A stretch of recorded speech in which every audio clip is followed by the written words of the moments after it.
Hello and welcome to this special panel for FanFiAddict. I'm Frasier Armitage, part-time robot, full-time nerd, author of Time's Ellipse and New Yesterday. And joining me today are two fantastic authors and also two fantastic publishers. They've just launched their imprint, which is amazing. It's Stars and Sabers. Joining me are the two minds behind that, Gareth L. Powell and Jendia Gammon. Gareth, Jendia, it's great to see you. How are you both this evening? I'm good, thanks. You? Yeah, doing awesome. Are you all right, Jendia? I'm doing all right. It's really extremely hot in LA, and it has been for weeks. And so I'm kind of roasting, but hanging in there. Now, I've spoken to both of you individually about your books, and I love both of your books. Well, all of your books, but books from both of you. Thank you. And yeah, big fan. So when it comes to this imprint that you've got going on together, where did that start from? Did it start from a love of books, or did it start from a love of writing? Or, what was the genesis behind Stars and Sabers? I think both. And then also, I had a storytelling dad and a mother who worked in publishing. So I kind of felt like I was always headed this way. And when I started with the Questrison Saga under my Dotson pseudonym, I self-published those, and I kind of figured out very quickly how to get books out in the world, how to market them, how to connect with booksellers. So I had that groundwork, that knowledge, and I knew that Gareth had self-published a couple of books as well. We both are connected in the industry on various levels, and we really just also were reacting to AI and a lot of generated writing, scraping basically, and artwork. And this is sort of the antithesis of that, where we're celebrating human-made stories, human-made art. So that's my perspective on it. Yeah, I mean, same very much. I mean, Jendia sort of came up with the idea, and I was like, yep, totally all on board. Let's do this. So, yeah. That's awesome. So Stars and Sabers, who came up with that genius name? Well, it wasn't me. So I thought that it, at the very least, it's representing science fiction and fantasy, although we also will be publishing horror and mystery. And it seemed to me kind of an iconic thing. And of course, the first thing I did was to go and see if anybody else had already taken it, which involved my attorney doing that on my behalf. Because you have to register, trademarks and things like that. So, spoiler alert, this is extremely expensive to do. And as a result of that, we also had to form a production company, which this is an imprint of. Also extremely expensive to get an LLC. That LLC is called Roaring Spring Productions, LLC. And so the books are the first thing that we will do with that. We will see how that goes and whether or not we want to venture into film or music or anything like that. But it's, it just seemed kind of obvious for us to do Stars and Sabers. It just made sense. It was perfect, and so we just went with it. Yeah, it really is perfect. Yeah, I think as soon as you said the name, we both knew it was the right one. So. Yeah, it really, really is. I think it captures like the vibes of both of you as creators as well. Obviously, you, Gareth, you got Stars and Bones. That's only one word away, But you, Jendia, like there's this. I love this like element of like a saber, because it calls to mind that sort of classic, like Right. type of sci-fi and fantasy that you write as well. So it's this perfect and adventure. Yeah, exactly. It's this perfect melding of the two of you. When it comes to that aspect of working together on something like this, is that something that you have enjoyed up to now? Oh, well, yeah, definitely. I think we work really well together. We're always bouncing ideas off of each other for the business or for our stories or anything in life. So it just was a natural progression of that. We've known each other for many years. So it just was, even before, we ever, became romantically involved, like we were friends from Twitter, and that's how we met. And we met because of our space opera. Heliopause and Embers of War came out at the same time. So it was just kind of like, oh, I like your book. Oh, I like yours, and then just realizing we had all these things in common. We loved all the same movies and shows and books. And I also bring in the fantasy and horror element a little bit more to the science fiction and also the science, because I have a science degree. But, Gareth had already established a huge name for himself with award-winning books with Embers of War and Ack-Ack Macaque and, subsequent Stars and Bones, Descendant Machine, Light Chaser, all of those. So it was just a logical thing that was kismet, Yeah. Yeah, and we work very well together, I think, even whether we're sat across a table or sat across a Zoom call, we just seem to have a really good working vibe. So yeah, it's lovely that you get to work together and collaborate together, but then you're inviting other authors into that collaborative process, aren't you? By saying, look, this is an imprint. Come and, send us your stuff. The first thing that you're producing as part of Stars and Sabers is an anthology where there are 30 authors who have come together to contribute to it. What's it been like going to other authors and getting their response to what it is that you're doing together? It's been, by and large, quite spectacular, and very few authors were unavailable. Some of them wished that they were available. None of them were like, oh, this sounds terrible. Everybody thought, oh my God, this is great. It's a cross-genre anthology, of shadows, stars, and sabers. So horror, sci-fi, fantasy. And so that's what we're going to publish, in addition to mystery going forward. And when I made the pitch to these different authors, it just, the goodwill and the excitement was immediate and instant. And because we are very pro-human writer, pro-human artist, that was a broad appeal. They knew that we both had street cred, so to speak, in the publishing industry with our own works and our connections. And so people felt safe in investing their stories in us. So we invest back with a really good rate of pay per word. It just felt quite perfect and quite exciting. And, we have some really big established names and we have some up and coming names. And that's a wonderful blend. It's also, I think, 4 generations worth of writers. So we have, it's from Gen Z to the boomers. And if I had time, I would get a silent generation writer, but I think we've kind of run out of time. But perhaps in the future, because this is the first anthology of many, we have many themed ones planned coming out subsequently over time. And then we will also have standalone author novels, novellas, and novelettes, and potentially graphic novels.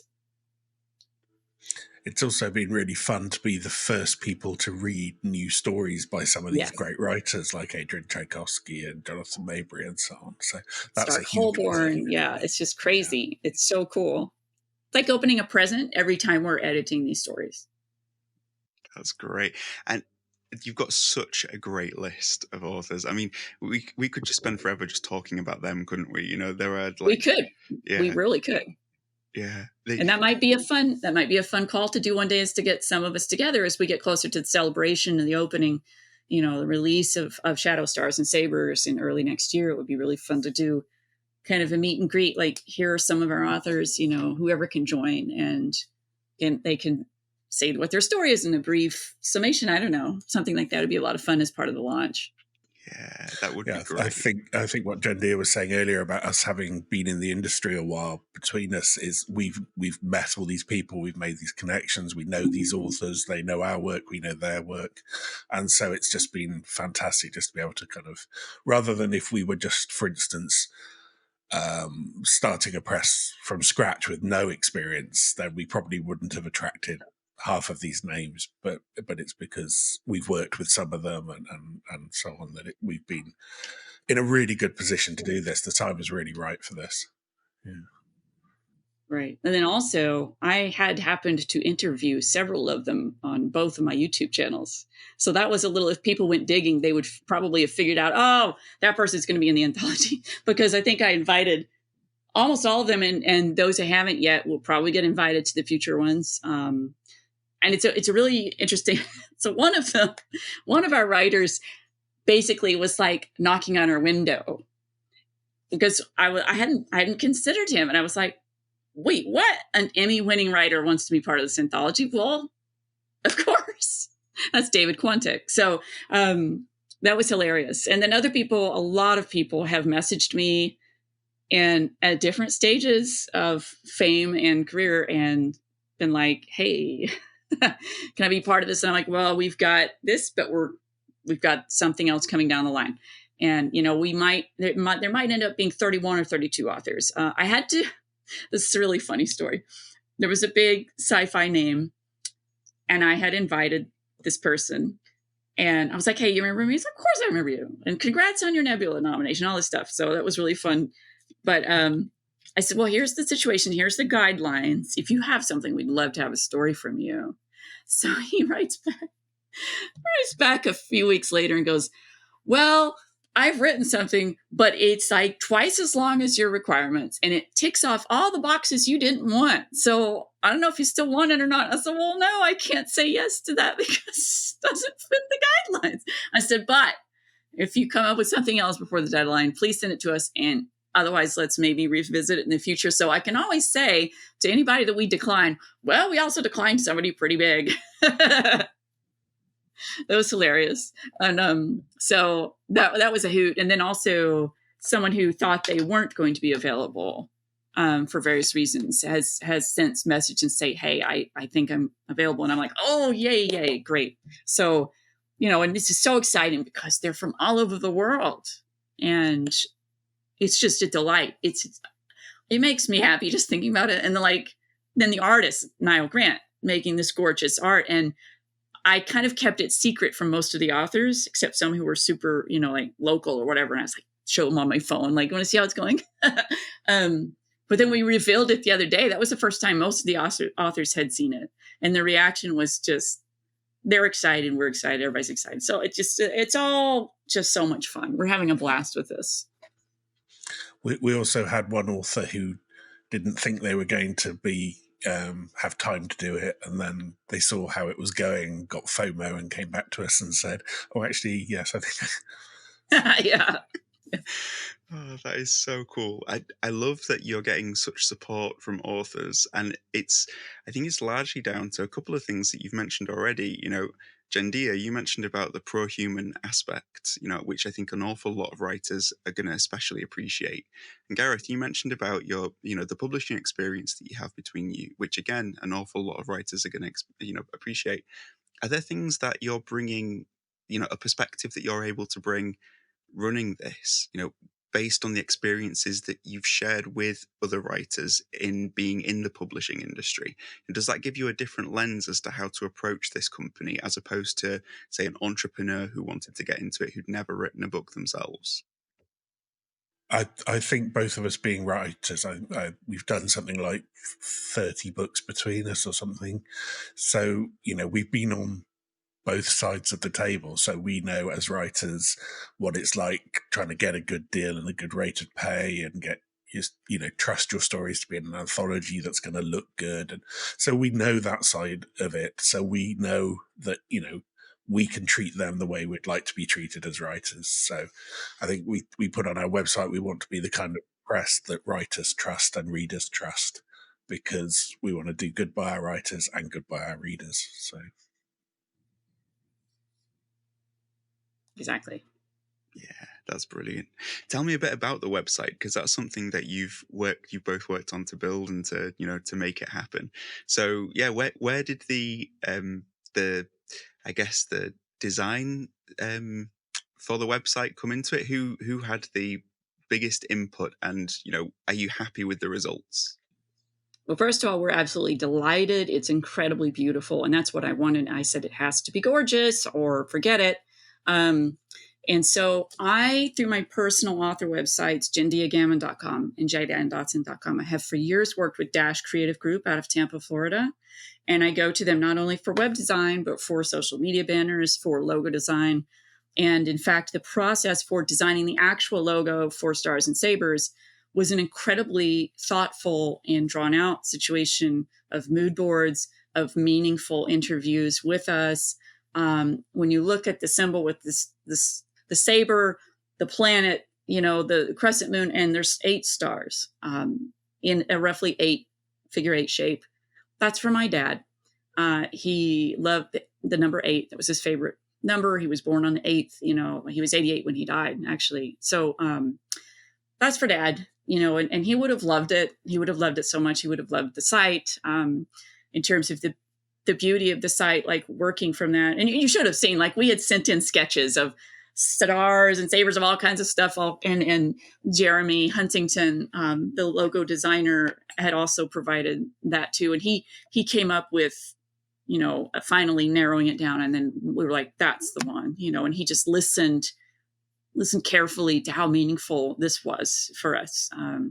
And so it just, that was a bit of magic. And then going from there, he and Mike Troviano came up with this plan for the actual website, knowing that it had to be a professional website, that this is a business. It's not a personal author, even though that's a business that's different. This is an imprint of an LLC.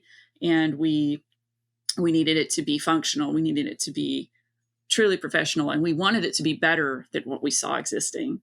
And it is. So I am very pleased. And it's built to scale so that as we add things, they have pages that you don't see that they can eventually publish, and when things change for submissions, for example, when we start showcasing single author works, that will be a different piece as well. So there's a lot that went into the planning and the thought, knowing that, they came up with a really cool branding guide of the different colors for the different logos, and associated with the website and all kinds of social media banners. And it was just a really great synergy of the four of us, of, the head web, the owner of the company, Jeremy, the designer, Gareth, and I, and just sort of going back and forth and making this really wonderful site. And I couldn't be happier with it. It's just, I get happy every time I look at it. People love it. I did a little tour on both TikTok and Instagram Reels of, like, just from my laptop, like, hey, go and look at my website. Here it is. Take a look around, do a tour. And we're adding now, we have a news site page. And so that's blogs talking about our philosophy and things like that and our plans. But now we're starting to add the authors. And I will add one a week for the next 30 weeks or whatever. So we just added Adrian Tchaikovsky on the news page. So you can read about him, and it's linked out to his site too. So you can visit that. And we do have an author page. Everybody is linked. You can go click on their name on the author page. It takes you either to their website or their Goodreads. So it's just a very functional, very beautiful site. And I have to have form and function both. And they nailed it. They absolutely did. I think a lot of the credit for the background work goes to Jendia as well, because she did, the most of the dealing with them, and she had a very singular kind of vision. But it really helped that I agreed with, whenever we were sent like 4 different versions of the logo, we would pretty much both choose the same one each time, and so I think we were very in sync on that kind of, on the design of it definitely. But yeah, all credit to her for. Well, I to preface things, like, I have the science and writing, but I also have the art background. I'm still an artist, but it's something that I didn't really run with career-wise so much, other than doing commissioned paintings and illustrations. But I knew from a design perspective, I had to call with Dash, and I said, I'm kind of a bitch about design, and they said, that's our logo now. We're using it. Because I was like, if it's not beautiful, I can't have it being our site. No, there has to be a very appealing drawing in. And they just absolutely, Jeremy in particular, I think, is a genius. Anytime I go to him with a request saying, hey, I have this book coming, I would love some help with whatever. And it's almost like a psychic link. He knows exactly what I want and then makes it better. So, like, that's good design. It's tremendous what they're doing. And I can't recommend them enough. They're just wonderful people. Absolutely. And we want to be taken seriously as publishers. So we wanted a site. We didn't want to just cobble something together ourselves. And, it had to look professional. So. And it's built to last and built to grow. Yeah. And like Stars and Sabers. Yeah. And I think it's the reason why I wanted to ask you about the design of it is because I know, obviously, Jendia, you are a fantastic artist. And also, Gareth, I know that you are also a fantastic artist, you know? So the two of you having this way of... I'm an artist. Oh, no, I've seen your paintings. They capture an amazing atmosphere. Yeah. I love them.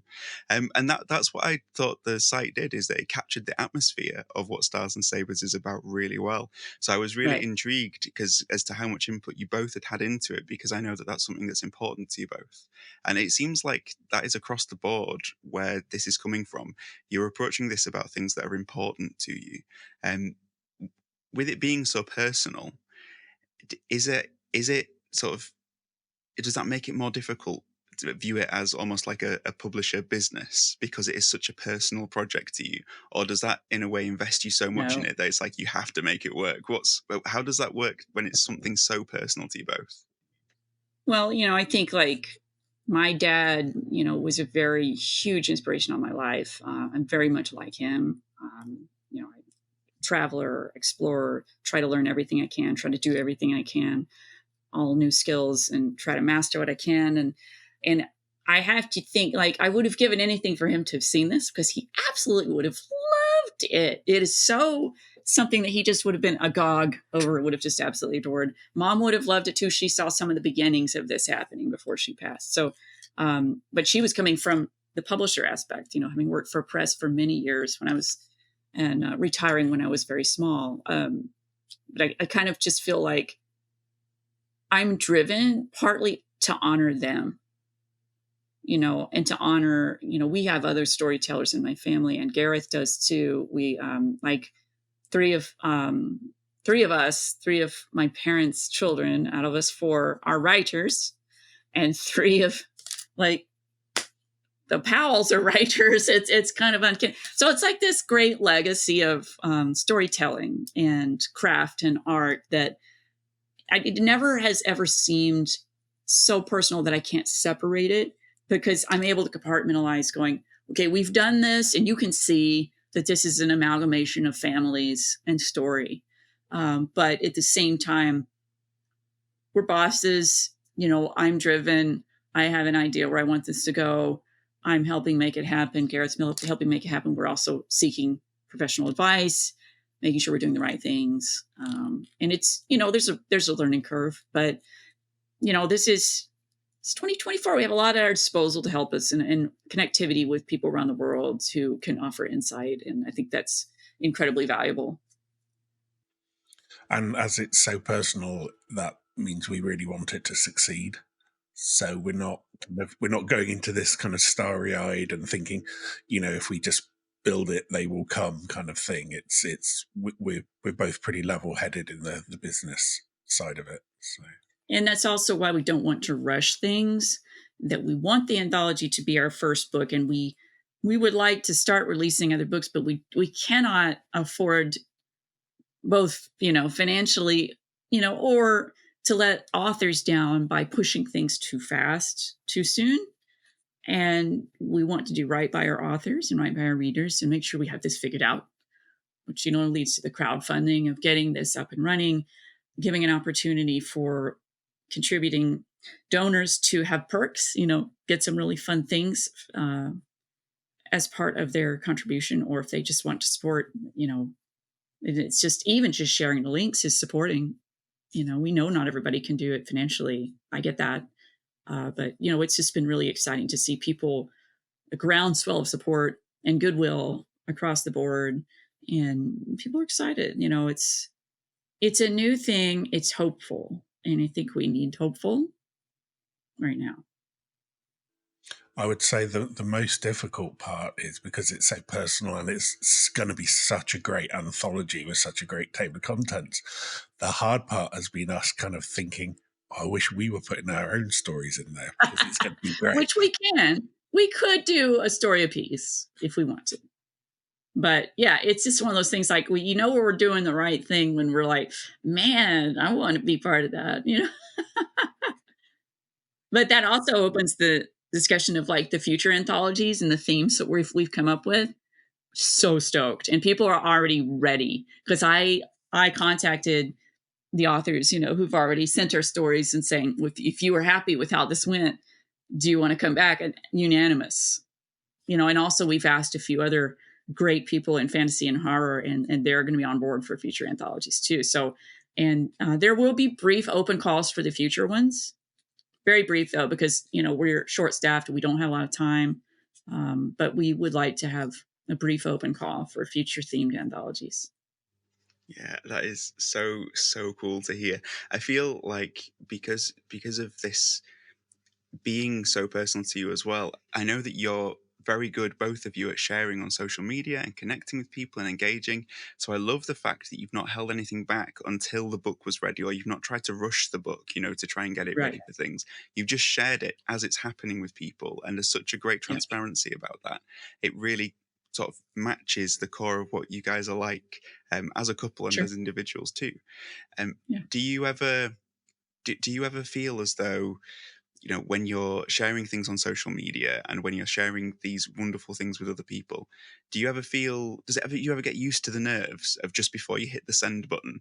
Or does it, are you kind of like, oh yeah, people are going to love this? Or is it always like a little bit like, I hope we're doing the right thing? What's your experience with it as you've been sharing it? Mine has nothing to do with qualms about what people think. It's always whether or not, did I edit it right? Is it like, it's always some technical thing and there's a bork every time. I'm like, really? And I have to go fix it. So it's always something ridiculous. It's never something like related to nerves. It's like, oh man, I forgot to do this. Or, like, uh-oh, it's not coming through right. And it's all technical stuff. And I don't have any qualms. I'm pretty brazen.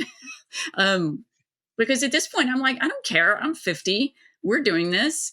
I don't care what people think. You like it or you don't. Like, I hope you like it. I mean, I want you to like it. So maybe not caring isn't accurate, but at the same time, we're doing this. It's real. It's like, and it's like it's like our fifth baby.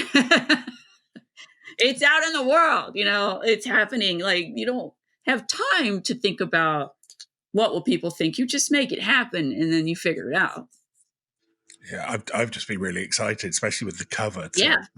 Waiting to be able to share that with people. It's just like, hard. It's been hard. Yeah, having that cover, because I kept telling people, I said, "Oh, it's gorgeous. You're gonna love it," And people are like, "I want to see it." I'm like, "I know, you have to wait." But I like sort of building that up, and talking about it, because I feel like, like you said, we're being transparent, or we're inviting people into the process, because there is no guidebook on how to do this. Oh, here's how you start this brand new publishing imprint in 2024.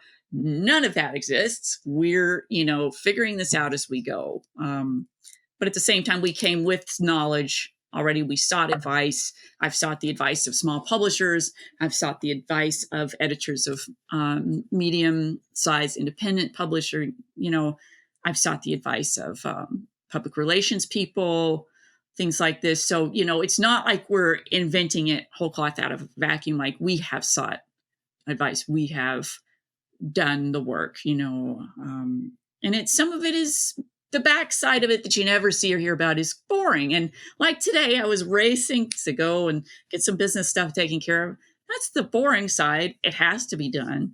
But we try to just share mostly the exciting, fun side with some peeks behind the curtain, so to speak, occasionally.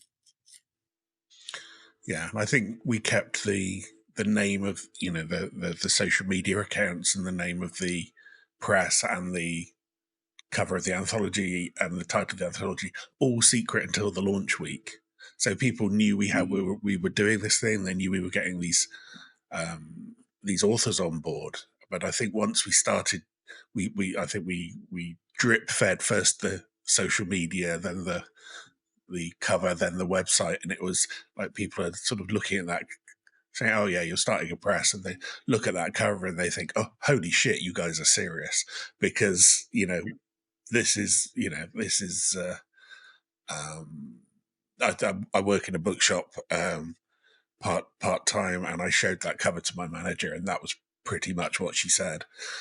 She was just like, "Whoa, you were," and she immediately followed the press on Instagram, and she said she's looking at the website and saying, obviously she works with a lot of small presses, works with a lot of publishers, and she's like, you guys are serious. So yeah, it's well, and part of that was we put our money where the mouth was. Quite literally, this has been an expensive endeavor. I'm not going to lie, and my thinking was do it right the first time, and that means putting the money into it, putting money into logo design, into incorporation, into website design. This is not cheap stuff.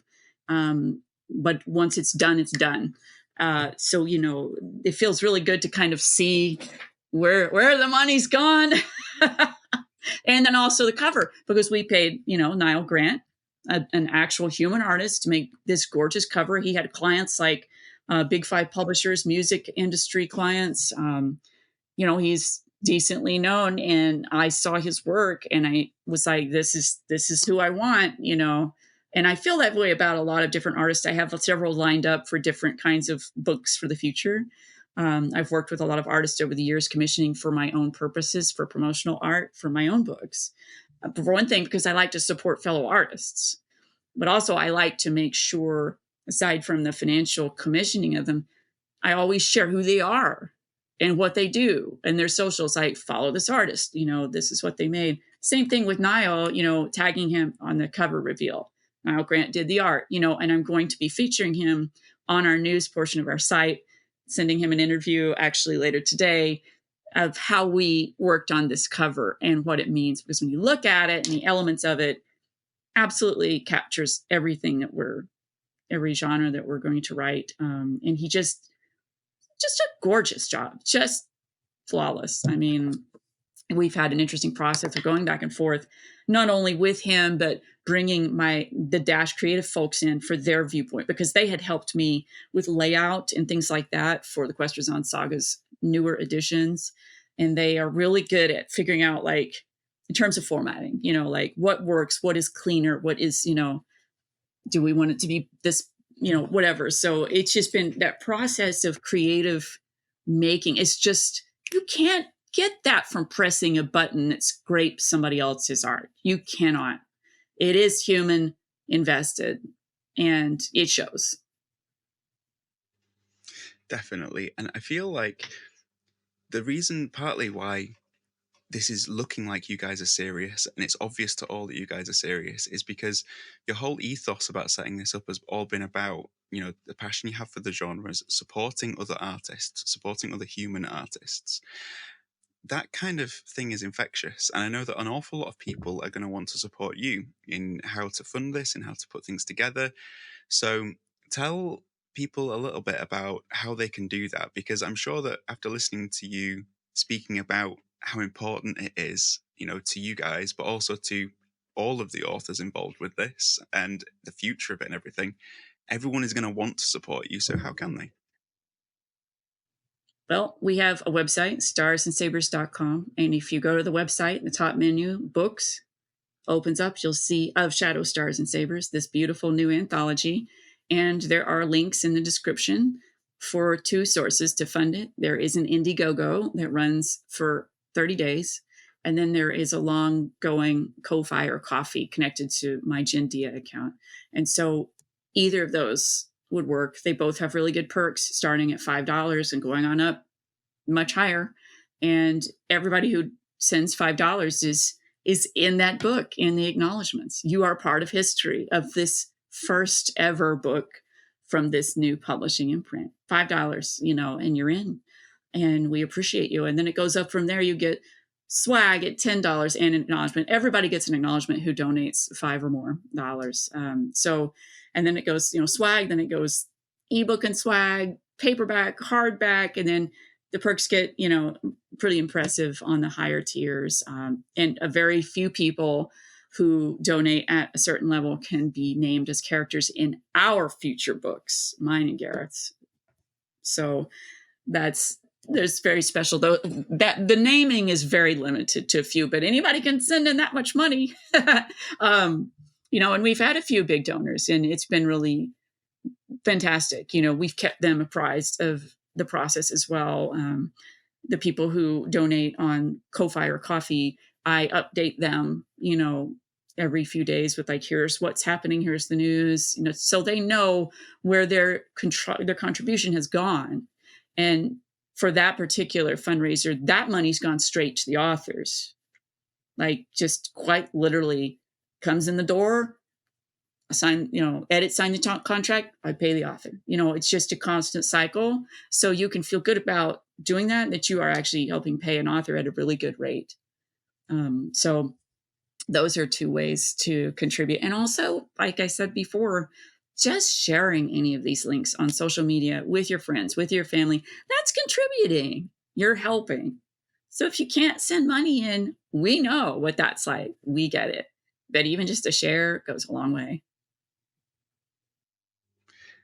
Yeah. Well, are you worried that sort of a certain amount of people with who you get to sort of, be named in future books, are you worried that they're all going to have the same name? I'm sorry? So, like, if there's like 5 or 6 different John Smiths that all contribute to it, and you have to name every character in your book John Smith, you think like that? Well, so far that hasn't been a problem. I suppose we could talk to them and say, hey, here's the situation. We've already got a John Smith, but we don't have that many donors yet. It'd probably be in the thousands of donors. To be honest, you just put a John Smith character in the book and tell all of them that that's them. Yeah. The bargain route. But yeah, we could also talk to the donor and say, hey, we've already got this person with this name. What would you like your character name to be? I think that's fair. And then that gives them some fun contribution on another level too. It gives them a creative process. So that would be something that we would absolutely do. Yeah. I love that you've been creative in even like the rewards that you've put together, that these are rewards that are not trivial. These are rewards that are really, really cool. Like, just to see your name in the back of a book is really special, isn't it? Yeah. And you guys know that. So you've made that available to everyone. It's just fantastic. I love it. So go and do the $5 or more. Everybody who's listening to this, get your name in the back of this anthology. A couple of things I want to ask you about. First of all, do you have a favorite star and saber? Gareth, you go first. Oh, thanks. Throw me under the bus. I don't know. I'd say my favorite star is probably Sirius because it's big and blue and enormous. I'd be serious. Yeah. And my second one is Aldebaran because it's fun to say. And then favorite saber, I mean, anyone that comes to hand when it's needed, really. So there. What about you, Jendia? Well, I'm quite fond of multi-star systems. So I'll say Alpha Centauri, the Centauri system, Alpha, Beta, and Proxima Centauri, because there's a story there.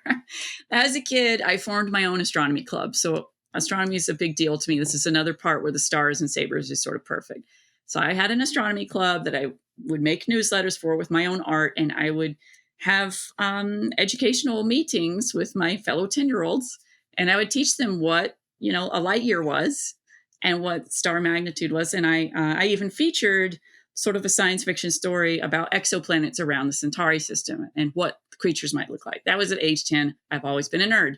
So I'll say the Centauri system, although I do love Sirius, and I'm very fond of Antares. And I'm giving a nod to Antares in a book that I'll have coming out in a couple of years. So who knows what's going to happen with that star? Well, no, it's Betelgeuse. That's, Betelgeuse. That's the messy one, but they're both kind of interesting. I really like supergiants, but the Centauri system is fascinating because they're potentially habitable, exoplanets. We'll see. And then in terms of sabers, I like the longsword. I took longsword lessons last year because I was writing fantasy, and I also just kind of wanted to do that. I have ninja swords, okay, but I really wanted to take the longsword course.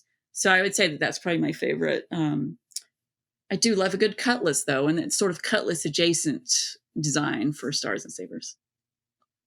I love it. You guys have the best answers. That is amazing. I love it. We are nerds. It's true. And you didn't go for like the lightsaber. You went for like proper, it's Jendia. You've got like specifics, and Gareth, you're just like, just give me the saber. I just want one. It's fantastic. I love it. Okay. I used to do fencing with a foil, but yeah, I'm not too keen on them because they're too thin, and they're only good for fencing. They're not good for actual fights. Yeah. Yeah, I really like the longsword. The chop is just right across the head. Anyway, I also have a paper guillotine under my bed in case you're curious. I'm not even kidding. The other thing that I just wanted to mention from our chat really is that you said that there isn't really like the book on how to do this, or like, you know, the how-to guide. I know that Jendia, you've written an awful lot of nonfiction, you know, science writing and things. I know Gareth, you've written about writing. How cool would it be to write like an about publishing? You know, that's just my pitch to you guys. Yeah. Like, yeah, to open it up to people. It's kind of, we pitched something to someone, not exactly this, but kind of connected. You know, we'll see if somebody's interested in that. We would love to do both those books. Incidentally, we will be adding nonfiction books to Stars and Sabers, but we don't want to publish our own books. So somebody else would have to do that. We would have to get someone on board who would be interested in that. And so it would be fun. There, you know, a lot of it, however, is fluid, and we would have to say that going in, and there would be a basic, I think, a rather large component of how to start a small business, because you have to start there. You can't just say, I'm publishing, you know, no, you need to start at baseline. How do you start a small business? What do you need to do? And that is a little complicated, but it is not impossible. And, you know, people do it all the time. Entrepreneurship is a thing. Small business is a celebrated thing, and rightfully so, that we had the opportunity to do that. It's very exciting to do that, you know. So yeah, we'd love to do something like that one day. I'd also say that from my experience, having written my book about writing, which came out 2 years ago, there's quite a bit in that that's already out of date because, you know, things in the social media landscape's changed. And so I would be worried writing a book, how to set up a small press, because by the time it came out in a year or 2 years' time, the entire publishing industry may have changed. It's such a volatile time at the moment, and we don't know what the publishing industry landscape is going to look like in 2 years. I don't think anybody does. So, you know, well, maybe it's we'll true write for any business right now. Yeah, I mean, maybe we'll write the story of like Stars and Sabers in our joint memoir or something sometime. But I don't know. I don't know about. I would absolutely write how-to book though. I would do it. Yeah. You let me do it, I'll do it. Okay. Like, you take care of, like, you know, the other side, and I'll take care of that, because it is something that I've thought about. You know, I really love process books. And like I said, I think you would have to write it from the perspective of knowing that the industry does fluctuate. So you have to have the baseline. You'd have to say, there are things that will not change with running a small business. And I would offer suggestions for how to keep abreast of publishing. And that's valuable information that I've had to learn over the past several years, because it isn't just something, you know, there's a lot of interconnecting networks going on in publishing that most people may not be aware of, but that I have kind of dug into behind everything else, so that I'm on top of it. I know what's happening in publishing at any moment across the world. You know, I keep in touch. I keep on, you know, my finger on the pulse. And you watch it fluctuate, and with technology rapidly changing, yes, that's a factor. But I still would offer up a basic how-to guide of like things to consider, you know, and like ways to build. But I would do it. If somebody wanted to publish it, let me know. I would totally do it. And then Gareth, you take care of the other side. Chime in, you know, because there will be certain things that will always be true about starting a small business, and about how to reach your customers, in this case, the reader. Those things will continue to be true, although perhaps the tools to get there will fluctuate. Social medias will bloom and die off like mayflies overnight, you know, so you can't stick to that, but you can stick to some overarching themes. And I think that would work. Because I feel like I don't want this knowledge lost. If we wait to our memoirs, it definitely will be long outdated by then. So throwing it out there if anybody wants to, you know, partner with me, Bloomsbury. Anyway. Bloomsbury. I think Bloomsbury Glance. You know, give me a call. Anyway. I was just thinking of how Bill Drummond wrote a book called How to Have a Number One Single, and then followed it and had a number one single. So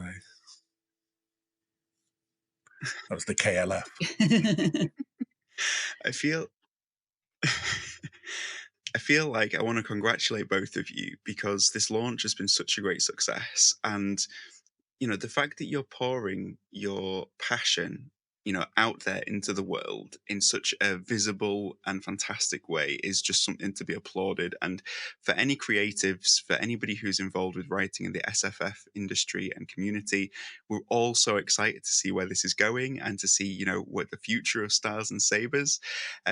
So yeah, congratulations to both of you, and thank you for taking the time to tell me a little bit about the press, about its origins, about its ethos, about how to support it. For anybody who's enjoyed listening to us and wants to follow you on the socials and find out more, where can they find Stars and Sabers? Starsandsabers.com, and you can spell sabers either way, although we're spelling it the American way. You can enter it the other way and it should redirect you. Starsandsabers.com is our publishing imprint. So all the socials are in the footer there. And we have a newsletter specific to the imprint. Please sign up. Also, for me personally, I'm editor-in-chief. Gareth is managing editor. You can also visit my website, jendiagammon.com. And GarethLPowell.com. Gareth is at GarethLPowell.com.